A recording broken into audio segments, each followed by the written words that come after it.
been filming, hadn't we? With yeah, that's how we could afford to get her refitted, wasn't it? Yeah, we did a thing called Smuggler. Yeah. For HTV, was it? HTV, yeah, it was a series. Yeah, With and Tobias.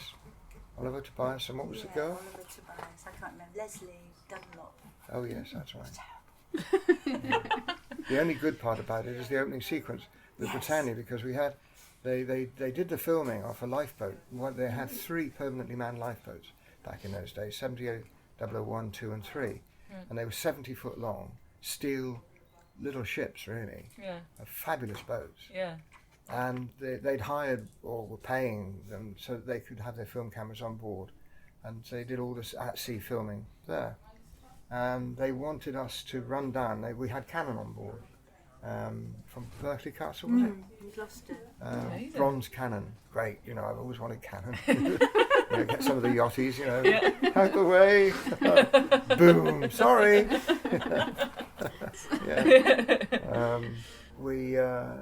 What was I saying? Oh yes, the filming, and they put the film camera on the stern. They put it on the stern first of all, and they wanted me to run down under the stern.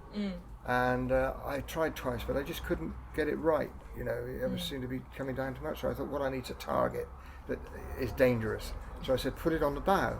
Yeah. So I had to slip over the anchor chain and it really was tight.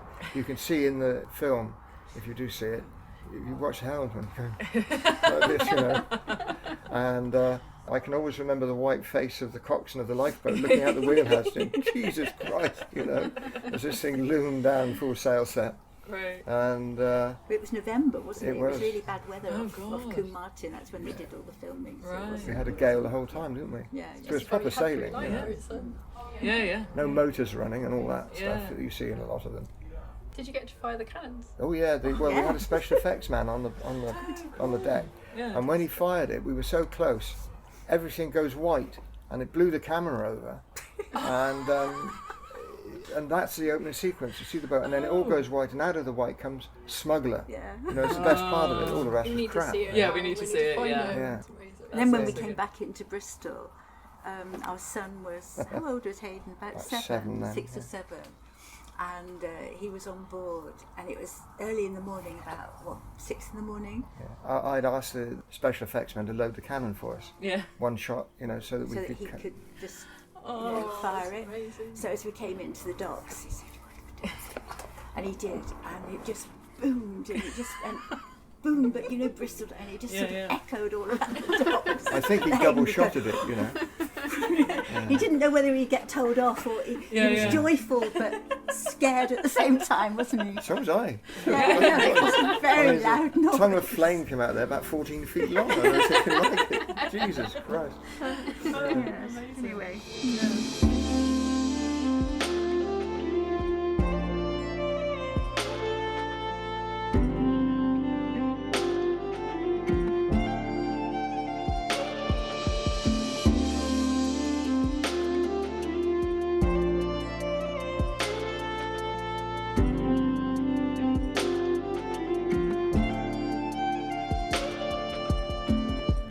So great to hear from Sam and Vicky of Britannia Sailing Trust, and we'll be speaking to them in a quick second. But in the meantime, we just have to sort out a slight problem that came up in our last episode. If you remember, we left you, dear listener, with an ominous trainee-size splash at the end of the episode. Okay, we're in Malden now. We've just moored alongside, so you're about to leave us, but I've just got to fill out this incident and accident form. Please just tell me one more time, how is it you went overboard? Well, the skipper came back from another bout of seasickness in the bow and kept telling me to just get closer and closer to this wind farm, and I thought in the back of my mind that's probably a silly idea, but I did it anyways because Skipper was standing right next to me telling me what to do. And the closer we get, the stronger the wind gets from these turbines, and in a big gust of wind, the skipper gets blown straight into me, and bam, next thing I know, I'm in the water. Let me tell you both, I've been on trainee ships for a couple years now. I've crossed the Atlantic in gales, I've brought skipper, mate, and bosun drinks, but I have never been on such a shit ship. This is really hard to write into a report, but thank you for your honesty, and it's been a pleasure having you. What are you going on to do next, Em? Oh, I'll be volunteering somewhere in the dead center of the country. I've had enough for the sea for a little while now. Well, I'm so sorry to hear that, Em. Anyway, the theme for this week's show is volunteering. I am first mate, Jess Clay. I am bosun Hannah Herford. That was Emily. She's forgotten her bowl. Oh, well, she'll definitely be back then. She bloody loves that bowl. What do you think about volunteering, Hannah? I do like it. I mean, I've been a volunteer on traditional vessels. Most notably, I was a volunteer for 3 months on board a working tall ship, Eye of the Wind. Cool. So, and it's really hard work and it's a pain not getting paid. At the time, I didn't question it. I just thought, yeah, let's, of course, I'll just do it. So I think it can be a bit dangerous because people don't get the money that they're due and they're worth. Yeah. Yeah, but it is great to have experiences in that way, and you do get to meet some amazing people. What about you, Jess? Because I know you've done some volunteering too. Yeah, I volunteered after my first trip on a tall ship. I then went on a second trip on Pilgrim, and from that second trip, I think we'd signed up to be volunteers by the time we got off the ship, actually. Yeah. So that was our any spare time we had then. Weekends, holidays. My partner and I both worked in the education sector at the time, so any school holidays or long weekends, bank holidays, we were down in Brixham volunteering on Pilgrim. I mean, for us, it was a great foot in the door into the industry. There's no way we would have been able to afford to sail that regularly without volunteering. But, I mean, it concerns me how much of the industry seems to depend on it. Yeah, absolutely. As we'll find out in today's episode, there are a bunch of pros and cons for both the volunteers and the organisations that take them on. And I think there's like a lot of, if you're getting funding or something, a big thing is that you can get lots of volunteers, and people from a community will be able to come and help rebuilding your ship. Yeah. And that's fine, but also people need to be employed in this sector. Anyway, yeah, we've talked to some interesting people this episode. We do. Seeing as we had to turn around and drop Emily off, we took this chance to head over to Devon and visit the fantastic Britannia Sailing Trust. Yes, it was a real pleasure to get off the ship, don our wellies, crawl across the mud of Malden. Hitchhike. Hitchhike to Devon. To Devon, yeah. Yeah, but we managed to get off, and it was such a good day. Yeah. It was. It was lovely to talk to everyone there. They've got a real mix of volunteers. So we talked to 2 of the younger volunteers. In fact, they're trainees. They are now, yeah, but they started as volunteers, yeah. Yeah, so Britannia are a great indication of the progression from volunteering. Yeah. We talked to Seb, who I believe is 19. Yes, yeah. Yes, he joined Britannia straight out of college. And he'd done carpentry. Yes, quite interesting to hear someone coming into a voluntary position having some pretty useful skills, because obviously that's the beauty of volunteering, you sort of show up. Yeah. No prior experience needed most of the time, but no, he definitely put his carpentry skills to use. Yeah. We also spoke to Abby. Yep. Unlike Seb, she's had some sailing experience. So she started sailing on traditional vessels and kind of fell in love with it, and is a local gal to where Britannia is being rebuilt. And we've already met Abby, Hannah and I, because Abby actually did a small traineeship with National Historic Ships. Yes. And she was based at the liner barge. Yes. It was really nice to actually meet her in person. I've only ever talked to her on the phone. I met her at the Ship Shape Hub in Bristol back in November, and she was doing a presentation, bless her. She was ever so nervous. She did really well. Yeah. Really well. So it was great actually seeing her looking so confident over at Britannia. Yeah, in her element. In her element. Shall we head over there now? Let's do it. I'm Seb. The role is sort of apprentice for Sam and Andy. I accidentally crossed this on Facebook today and did some volunteering and sort of fell in love. It was quite fun. So you already had some skills, which is quite lucky. So you'd done some stuff at college with carpentry, so working with wood was an obvious choice. But would you say that you have to have skills to volunteer on a project like this? Or do you think you pick stuff up along the way? I wouldn't say you have to come into boat building with degrees or skills or anything, because there is a lot of jobs that you can get your hands stuck in straight away with. I mean, certainly with sort of the bigger things like the deck or the bulwarks or the rail or anything, you might need a few skills. Anything power tools, you need to know the safety and how to use them. Yeah. But yeah, caulking and putting all the like little plugs in for the deck and everything, and painting and stuff like that, you definitely don't need any previous skills. You can just come and do a few odd jobs. You just came for a day to see what it was about, and by the end of the day you were helping fit a plank. Yeah, they had this huge plank in the steam chest out back. It was too long for the steam chest originally, so they were trying to figure out what to do. And we ended up jerry-rigging this box stuffed full of sleeping bags over the end. We waited an hour per 2 inches for the plank. Yeah. I was just looking around doing sort of small jobs, and then by the time it was ready to come out, they just gave me a pair of gloves and was like, yeah, you're helping. And it was, even though it was steamed, which made it a bit easier, it loses that sort of flexibility. Sort of loses that in 10-15 minutes, so you've got to be really quick with it. And so we rushed it up to where it was going to go, clamped it all to the plank below to get the shape in it, because it was one of the ones in the stern here, so it sort of twists and bends up. Yeah, sure. So we had to figure out how to do all of that.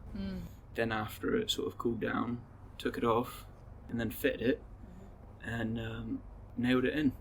Quite exciting, isn't it? Because everything happens really fast when you're steam bending. Yeah. I remember it being, we both went to boat building college for a short time, and it's like that panic of get it in, and then it's not quite bending right. It's it's really good fun. So that community, so you were obviously here as a stranger basically that day, and do you feel like the community here was one of the reasons that you stayed, the fact that they got you involved straight away? Yeah, it definitely is. Sam and Vicky are great. They had 2 other boat builders on, and they were great as well. Very nice people. And I think initially when they sort of just getting involved sort of motivated me to come back and keep coming back. That's nice. So you've been here for, what we say, 2 years now? Year and a half, 2 years. You came as a volunteer initially, and now you are employed here. What was that transition like, and was that something you were working towards, or did it just happen? Yeah, we were trying to work towards getting a paid apprenticeship. Sam and Vicky were working really hard to message different people, just trying to get me some money really, because they could see that I was really enjoying it. So they just wanted to get me some funding just so I could come out here. And everything, travel was quite expensive. But we couldn't get an actual apprenticeship, so they just eventually ended up offering me a wage. It wasn't a very large wage, but it pays for travel and food and everything. So yeah. And if you had a friend who said that they were interested in volunteering somewhere, what would you say to them? Volunteering is great, just getting involved, because if you don't like it, you can just stop. It's like with volunteering, you're not getting paid, it's not like a job. You come here to see what it's about. It's up to you whether you want to carry it on or not. You can keep showing up and do more and more things, or you can stop. Do you think you get out of it what you put into it? Definitely. A lot of blood, sweat and tears. You get out a lot of other people's blood, sweat and tears. I'm Abby. We're working on the restoration of Britannia. I've only been here since September 2021, and I started off as a volunteer, and recently I've been taken on as a trainee. Congratulations. Great. How did you find Britannia in the first place? What made you want to be a volunteer? I first went sailing in 2021, and I didn't want to go in the beginning. I was like, absolutely not, that's not for me. And then I sort of got pushed to do it, and so I did, and I actually fell in love with it from the minute I stepped on board. And then when I got home, I was like, I can't let that be it. What boat was that? That was Queen Galadriel. Okay. With Jess Sailing Trust. Yeah. Absolutely loved it so much. And then I got home and I just had this urge to go and find the sea again. I was like, I need to, because I live really landlocked. I'm about 6 miles away from here. Right. So as you can imagine, don't get to see the sea very often. And my grandma mentioned that in the Latford Lookout, which is our village magazine, these ladies were doing like a surfing thing on the beach. And she was like, let's see if we can find the article. I was like, okay. So we got all of the copies from like 2016 onwards, and we were flicking through them, and then she found this article about Britannia. She went, oh, look, this is interesting, Abby, have a read of that. She showed me the article and I went, Grandma, that's in Winkley, that's really close. And so she was like, all right, well, let's contact them. And so I sent Vicky an email. She got back to me sort of within the hour, and I said, I'm quite interested in volunteering. She said, well, do you want to come and have a look around tomorrow? Amazing. And so I was like, yeah. So I came in the next day and fell in love with Britannia as well. Yeah. And then started the following week as a volunteer. So what was your first day like? I can actually remember my first day. I was making plugs. So all these plugs here. Beautiful. I got to use the machine to make plugs. The following day I was making cleats. Jumped in straight at the deep end, really. Great. No woodwork experience at all, apart from in high school. Yeah.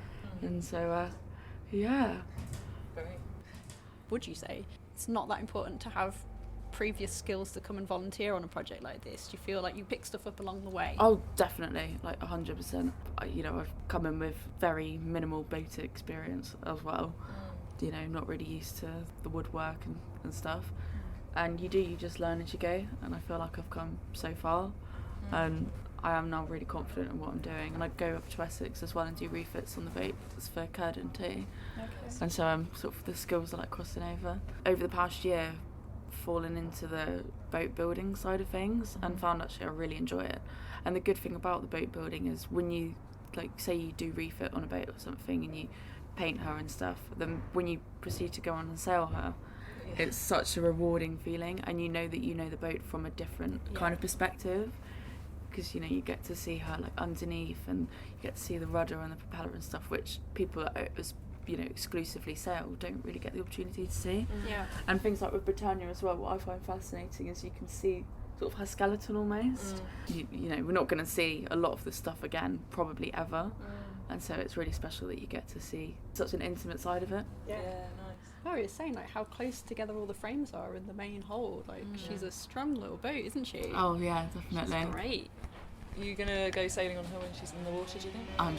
100%. Like my heart's with her now. Yeah. I kind of say that everything that I've been doing, sort of all the volunteering that I've been doing for other sailing trusts and stuff, and the courses that I was doing sort of at the end of last year, it's all for Britannia. All the motivation is there because of Britannia. Yeah. And I want to do it all for her and get myself all trained up so as I can stay on as crew for as long as I can, really. That's fantastic. Volunteering is kind of like a foot in the door to so many places, but also it's taster sessions. Like, who knew that you might be interested in doing woodwork, for example? Yeah. I think volunteering is really important to give people experience before having to commit to something. Yeah, definitely. Because, people do come and go here as well. We have had volunteers that have come for sort of a week or so and it's not for me, and we've not seen them again. Or people like me, I've sort of, from the minute I came here, they've not been able to get rid of me. People who came and turned around and said, sorry, this isn't for me, what do you think some of the downsides to working on projects like this as a volunteer could be? It is quite hard work.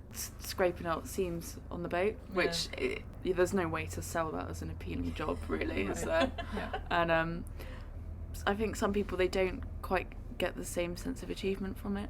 Right. Okay. And some people find actually that's not for me. It's too grubby, too hard work, and it does get really cold in here as well. That's another downside to it. It's always freezing. Sam will tell you I'm terrible for it. I'm always cold. But you persevere. Yeah, I push through it for whatever mad reason. Now you're not a volunteer anymore, so tell us about that. Yeah, so when I got back seafarer training course with Liner CIC, Sam said that him and Vicky had been sort of speaking about bringing me on as a trainee, because I have come so far and I feel like I do have a lot more experience than I did.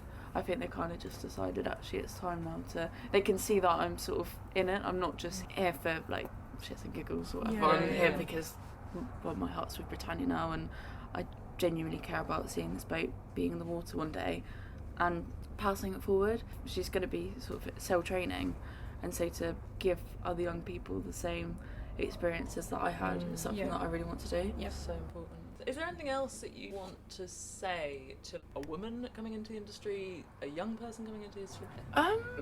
You can do it.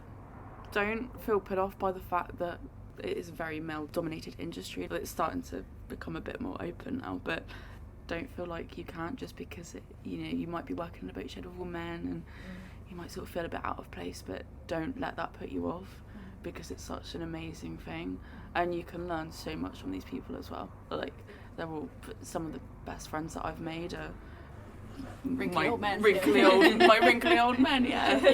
But I love them all the same, and they're such interesting people. And just don't let anything put you off it. Don't be swayed. Just do it if it's what you want to do. Yeah. Great. We are currently sat on Britannia, out of water. Yes. Undercover. But looking very, very beautiful. And we're absolutely thrilled to be joined by Britannia's very proud owners today, Sam and Vicky. Hello. Hello. Nice to be here. Thank you so much for having us. Enjoying the best scones I've ever eaten in my life. Yes. Oh God. Yeah. So, first question's obviously, is it scones or scone? Yeah. Sorry, I didn't. Scone. Scone? Oh, scone. Yeah. Scones is for posh people in Edinburgh. Aye, so it is. Yeah. Posh people and Brummies. Scottish scones. What about Britannia's early years? So what kind of vessel is she and what would she have done long before you guys had her? Well, she was built as a welker by the Warfoot brothers and launched in 1915. And she was the largest, fastest welker built out of King's Lynn. And she was in the fishing fleet there for about 20 years until the trend for that sort of food vanished, and she was sold to the fishing fleet in Boston. And I think it was in about the 30s she had an engine put in her. And she just fished. She was a working boat. We don't actually know who owned her then, do we? No, we have a picture of her, don't we, in Boston? Yeah, but we haven't got much information about that period of her life. Yeah. And there were a couple of incidents when she was still at King's Lynn, when the original owners had her. They rescued some Russian sailors who, I think they'd been shipwrecked, hadn't they? Yeah. But they couldn't go home because it was right in the middle of the Russian Revolution. Wow. So the Rake family housed them and fed them for a period of time until they could be repatriated. And then she met a German submarine. Wow. During that time as well, and they exchanged pleasantries, but she could have been blown out of the water. Yeah. So, that was quite lucky, but they ended up exchanging vodka for fish. Oh wow! Sure. That's a much better outcome. Yeah, exactly. So that was good. So there's a few stories we know, but And we met the builders. yeah, we did. When we bought the boat in 73. One was 84 and the other was 89. wasn't it? 88 or 89, yeah. Wow. And they were still building 16-foot clinker boats. I know. And they said, don't worry, boy, we only do 6 hours a day now. 6 hours a day? I thought, at your age? Well, I'm not going to do that. So that didn't happen, did it? So the theme of the show today is volunteers, and Britannia, get it right. We spoke to some of Britannia's volunteers earlier today, and one thing that I think you guys must have found so far is people are actually completely obsessed with this boat, and they keep coming back. And with you guys, we've had some lovely comments about how you're not just cracking the whip all the time. I threatened them. Yeah, that's it. Yeah. You bribed everyone before we came. Yeah.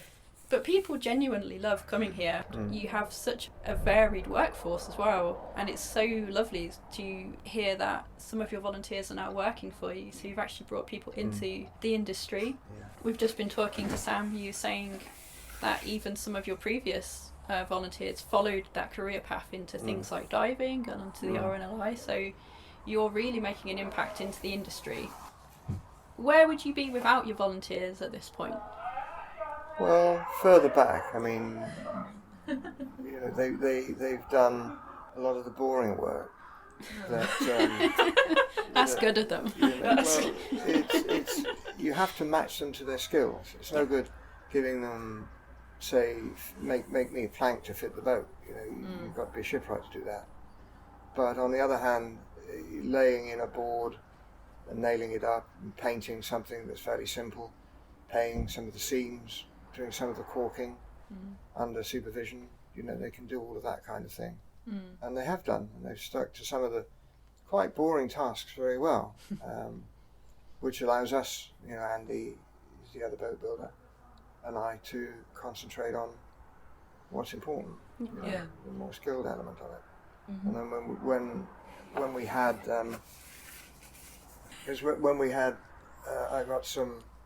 we had 3 other two boat builders and one learning the trade come and help us do the planking. That was before Andy came. Andy was out in Iceland then.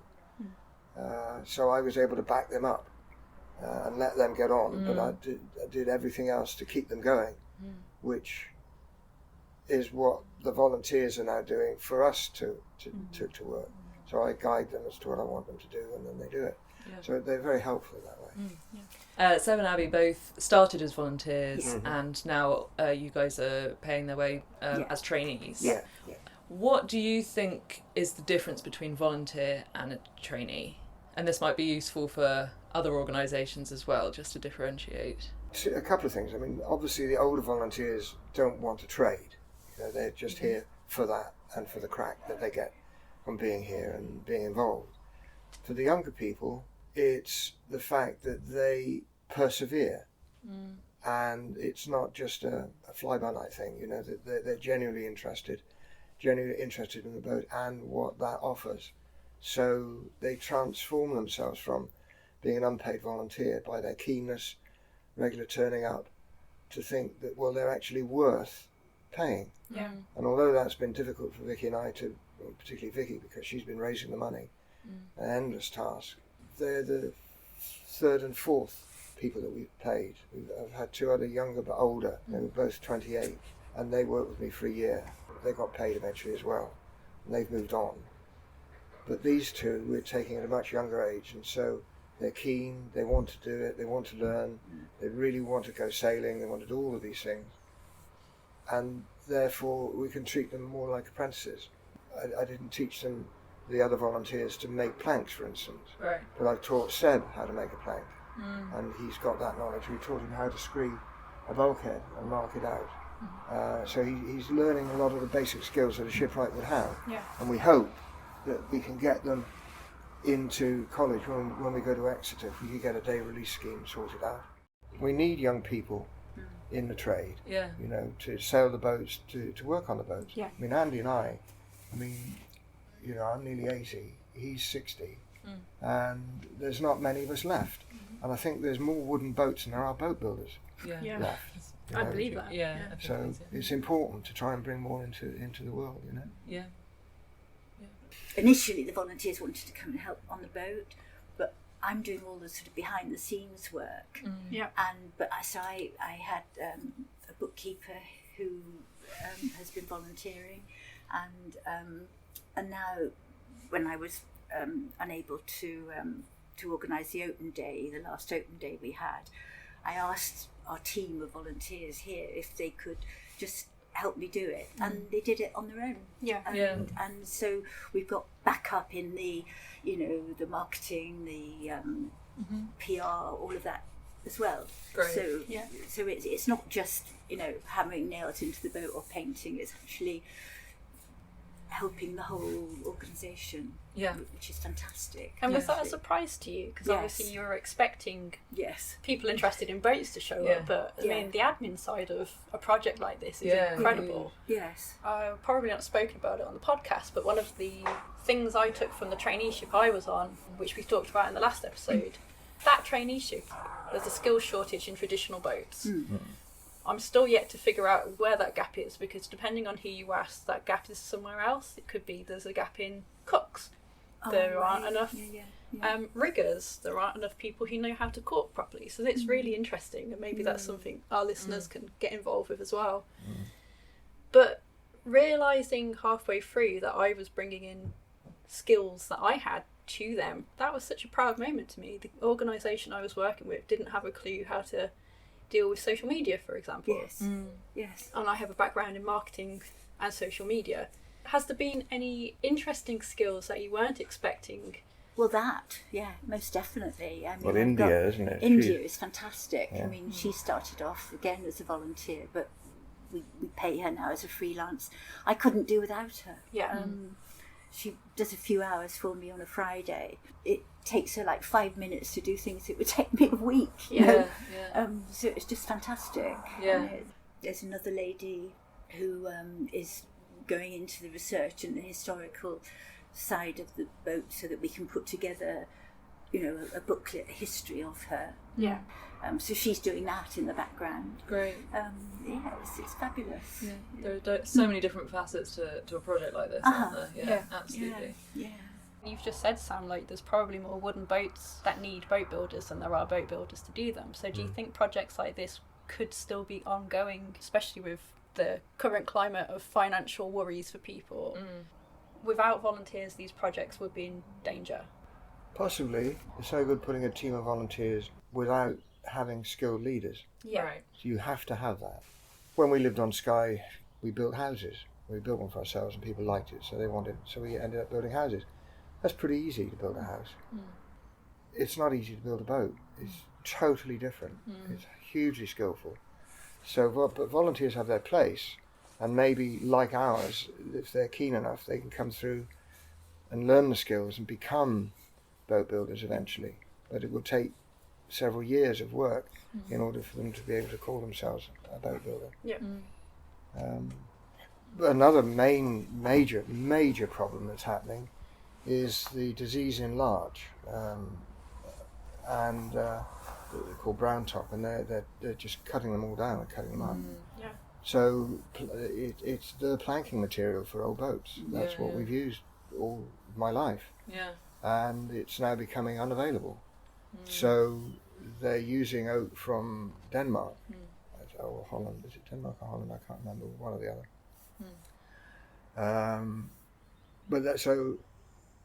I mean, this is the last boat that I'll do anything on, without a doubt. Yeah. So it's not a problem for me. But the younger people, what are they going to use? You know, and the wood's going to be more expensive, so it means owners are going to be less able to afford to employ people and to do the work, have the work done, unless you're very wealthy.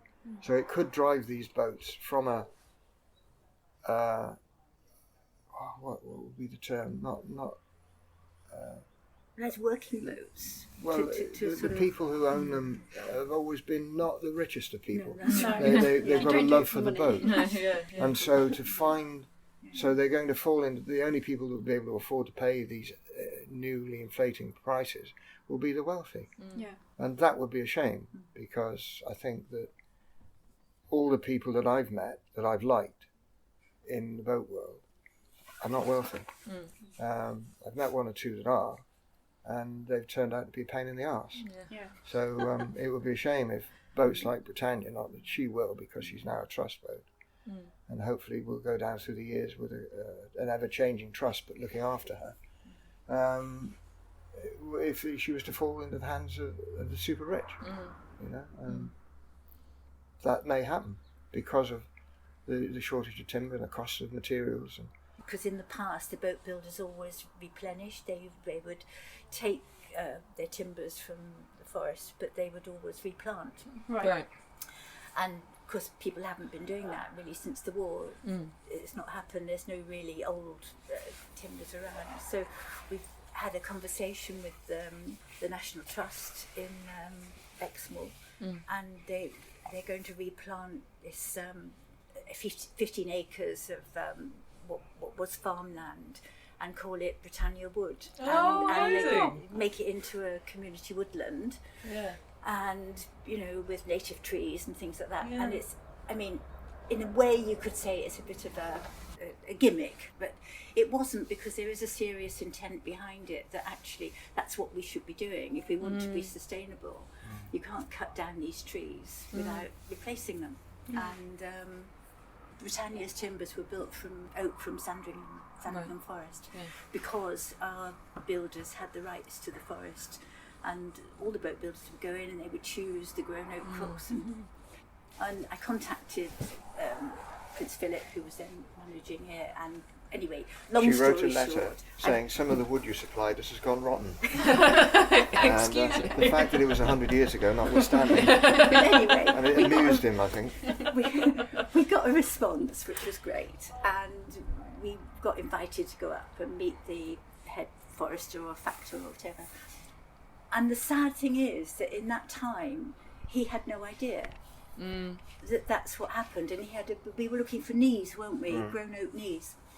And he didn't know what we were talking about. Yeah. And there was a big pile, wasn't there, of wood that Sam said, well, what are you doing with that? And he said, oh, it's just going for firewood. And he said, that's a boat builder's dream. Yeah. And that knowledge was lost in a generation or 2 generations. Yeah. So anyway, we're going to have Britannia wood, and lovely. You know, in 200 years maybe some boat builders in the future will be grateful. I don't know. Yeah. Well, let's hope Britannia can make use of them. She's still going. Yeah. Well, yes. Why not? Exactly. Yeah. Exactly. Why not? Probably time to get back to our piece of shit boat. Yeah, we've got to leave this lovely thing. Answer me. I'll ask you a question now. Yeah. Listen to you. 10 hours on, 1 hour off? Yeah, it's horrible. It's awful. I know. I've been 50 years, I've never heard of that. No, neither Ever. have we. No, neither had we It's until... ludicrous. It didn't sound so bad when we signed up, to be honest. And But it's ludicrous. oh, I know, it's shocking. Yeah, shocking. we've got to tell the Why? And then that 1 hour that we do have off, we end up just... doing that. Who is the guy who dreamt this up, for God's sake? we don't even know who the skipper is. No, He's just they're usually drunk at the bow. Thrown up on the bow. Yeah, staggering around, yeah. But we'll pass on our concerns when we find someone to pass them on to. Definitely, because it's dangerous for a start. Yeah. You're telling us.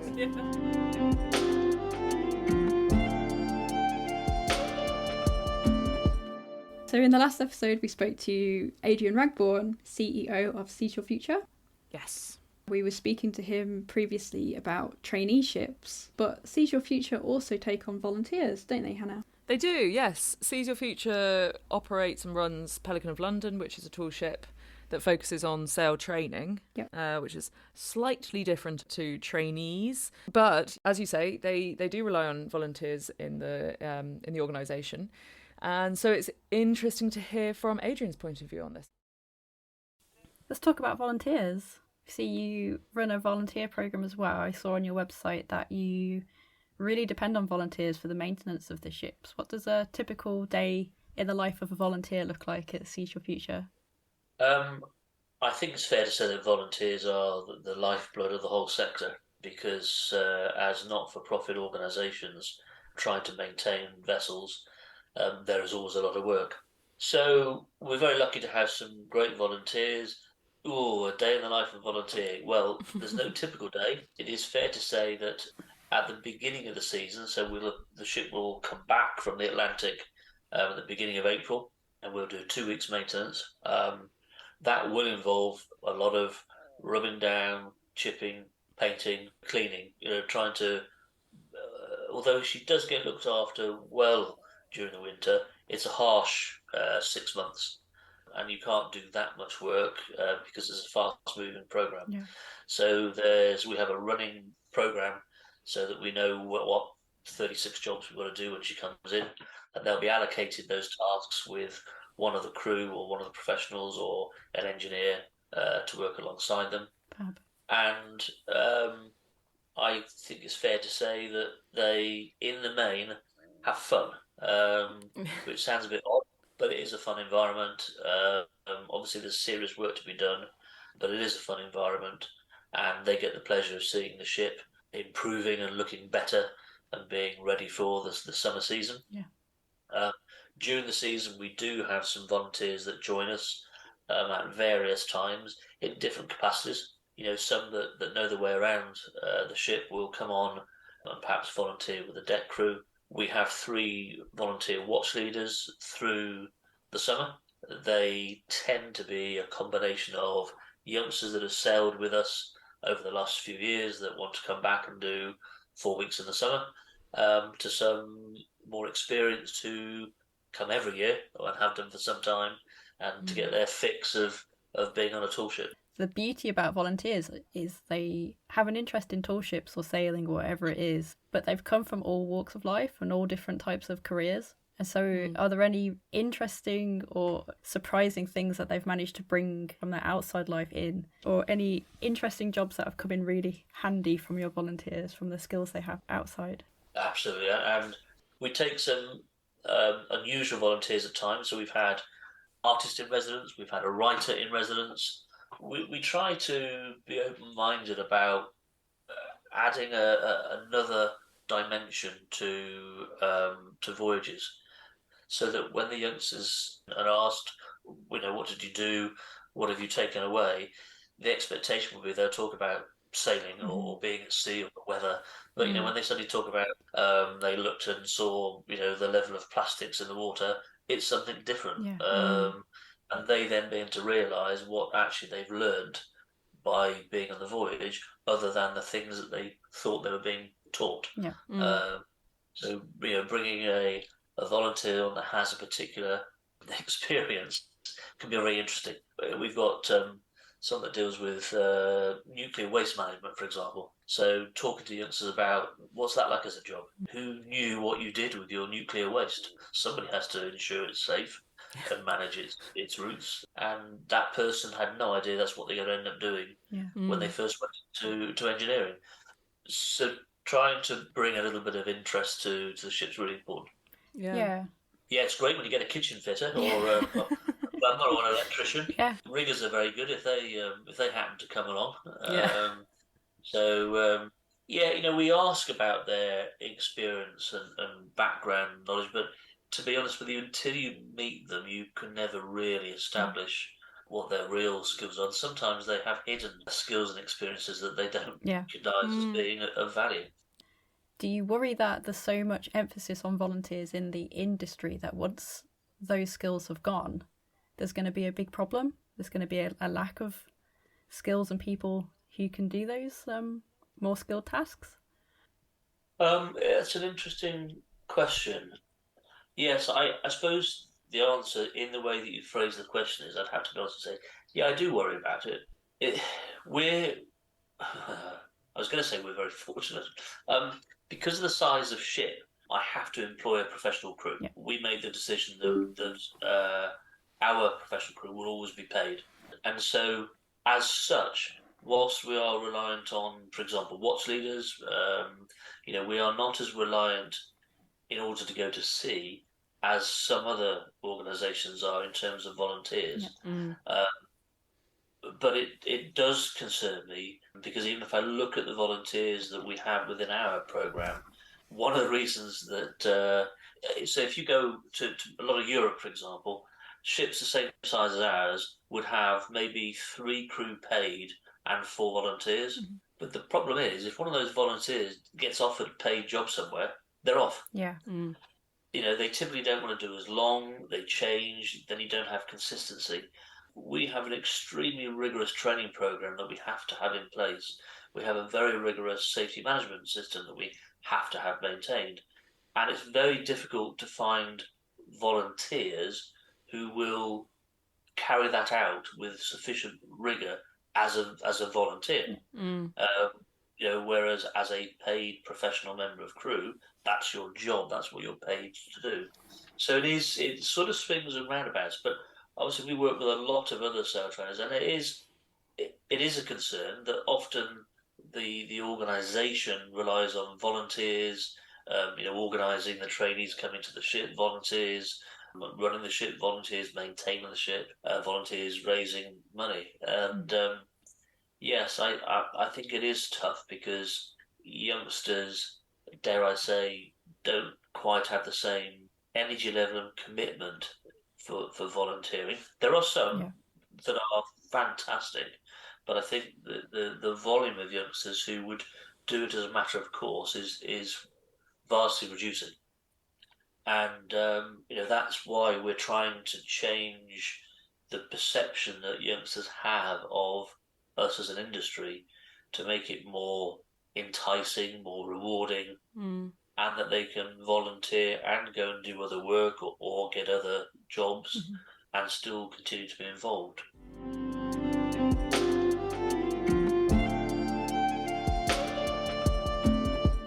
So when you were a volunteer, Hannah, was there anyone already in the industry that you looked up to, that you thought, yeah, one day I want to be like that person?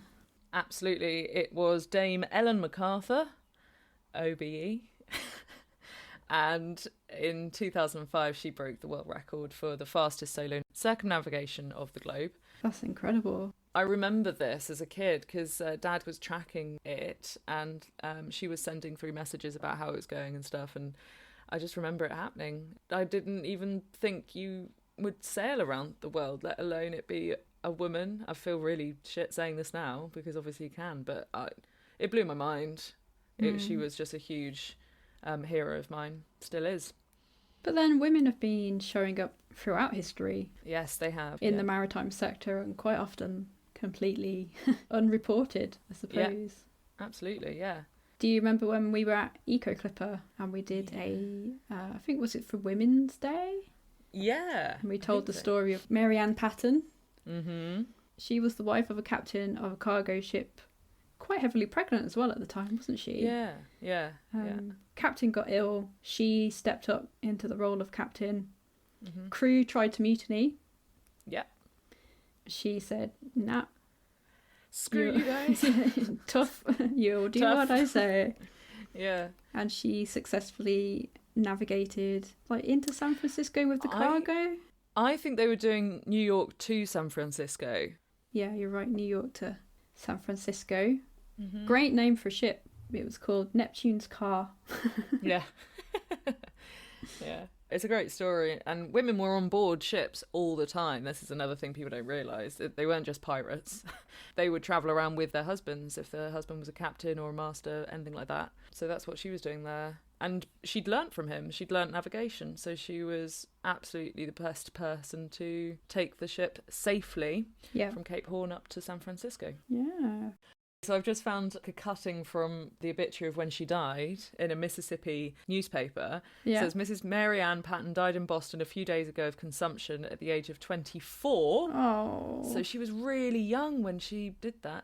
Yeah. She was a heroic wife who, some year or two since, nursed her sick husband when prostrated by illness and incurable blindness, and took charge of his ship, the Neptune's Car, and in spite of the officer's desire to put into Valparaiso, navigated the vessel to San Francisco. What is interesting about that, that's from 1861, is just completely centred around the fact that she nursed her sick husband, and despite the fact, it sounds like she basically wasn't listening to reason. Do you know what I mean? Yeah, and in spite of the officer's desire to put into Valparaiso, navigated the vessel to San Francisco. Isn't that interesting? Yeah, what a mad lass. Yeah, I know, what a mad lass, yeah. She couldn't possibly have been competent.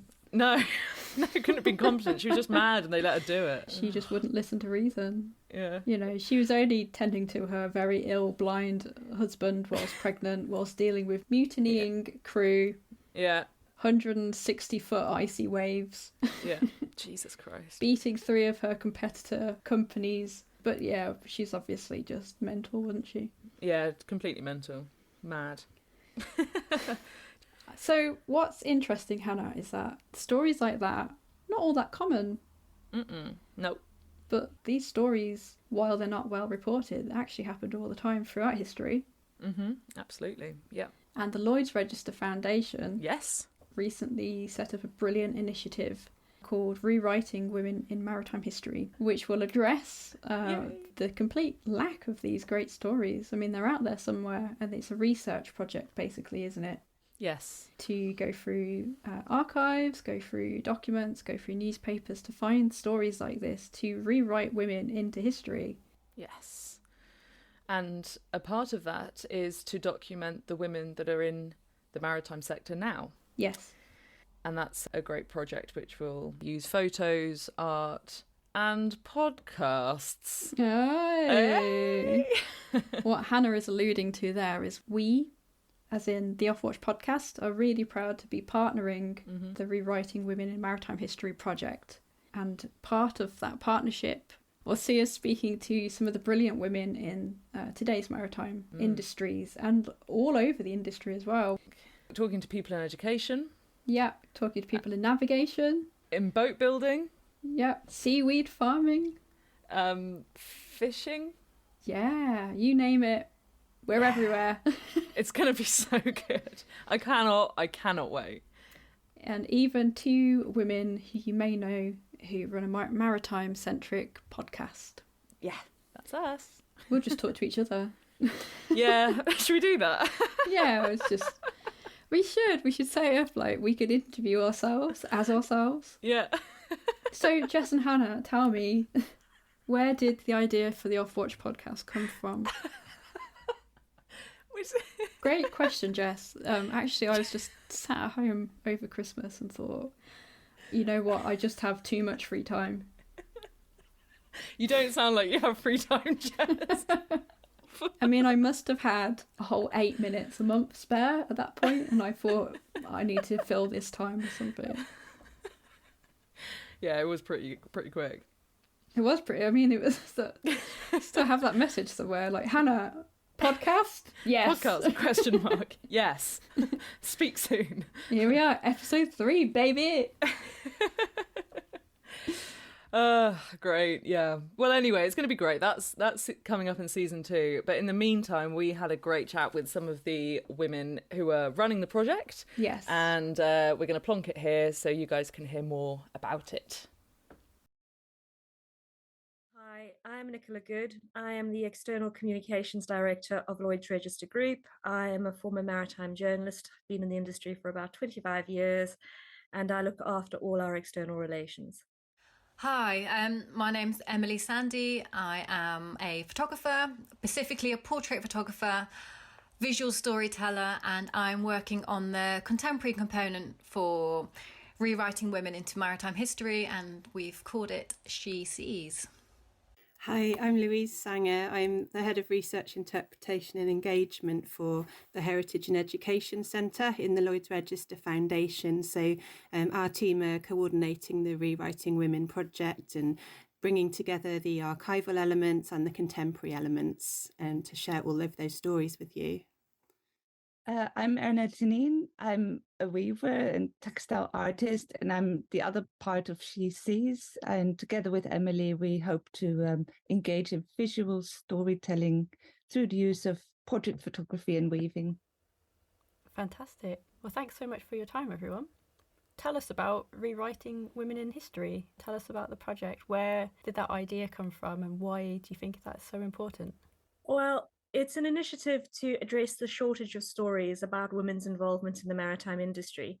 Women have always worked in shipping, but there's not a lot of evidence of our engagement. And sometimes this can create the misperception that we are new to the industry or our contribution has been less significant.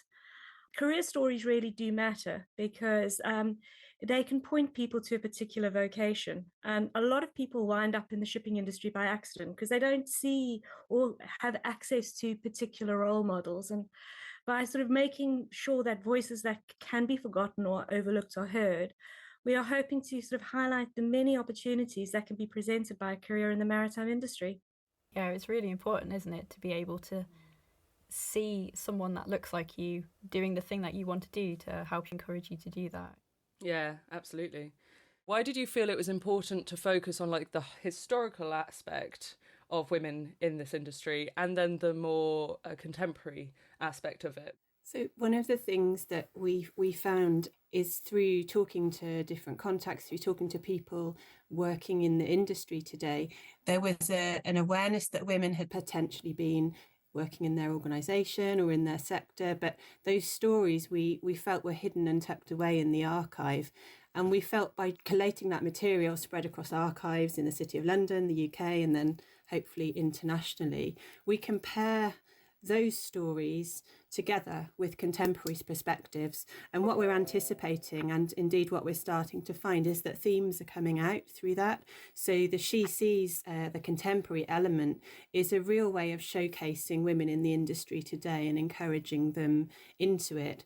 But also by saying this isn't new, we're not claiming to reinvent the wheel, we're not claiming that these are the first women coming into the industry or even that we're the first people to research them historically, but we want to raise that awareness, and we feel that that message is much more powerful by having these almost these female ambassadors showcasing their contribution to the wider industry today. So interesting, yeah. And who were some of the women the researchers uncovered so far, and what were their stories?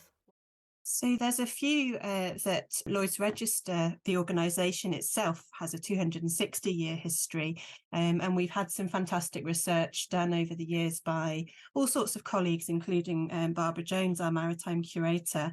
And that's highlighted almost what a male-dominated environment the shipping industry was historically, but also the power of women's expertise, their credentials when they come through and they really shine. And it almost made people in the industry stop, and say, hang on, these women do know what they're doing. A really strong example was a lady called Vicky Tripp, and her success working in the industry really helped to persuade the society, as Lloyds Register was called at the time, that women were capable of filling senior positions. It wasn't until quite a number of years later that we had our first female surveyor appointed. But it was really quite a different moment. Times were changing, but this is coming, right the way through to, by about 1974, there were only 3 technical assistants who were women in the organisation, and they were qualified in naval architecture, mechanical engineering, metallurgy. So there's lots of notes in the industry about how well these were doing, but also it was felt that it was still not a role for women to fulfil. So that's some of the perspectives and stories we're going to bring out from our own heritage. But equally, we've had some fantastic stories coming through from the International Maritime Organisation. They've been talking about Cleopatra Dumbia Henry, who actually is within the World Maritime University. She's the president of the WMU, but her career stretches back over several decades, and it's absolutely fascinating, and one that we're going to share with you very soon. We have all sorts of fantastic examples within the shipping industry itself, and what we're also hoping to do through working with partners like Historic England is explore the shipbuilding industry and explore other archives and try to encourage people in different parts of the country, and when we roll the project out internationally, to explore their archives as well and see what they might have tucked away, in terms of shoebox archives. What stories are we missing that might be forgotten over time if we don't capture them now? The next question follows on quite nicely from that as well. So is there anything our listeners can do to help? Are you encouraging people at home to dig through the family archive to see if there was any women seafarers? And if so, how can we help? How can we get that to you? Yeah, I think so. I mean, Anthony Firth, who's head of marine strategy for Historic England, he's wanted to do a project on rewriting women into maritime history for a number of years, and it feels now like the time is right to be doing that. So Historic England are going to be using some of the archival photographs that are in the Imperial War Museum collection that showcase women in the shipping industry during the war.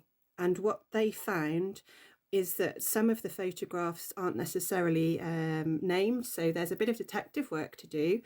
So that's one of the elements that we hope will come through the project when they showcase that in the exhibition, is that engaging with local communities through community events.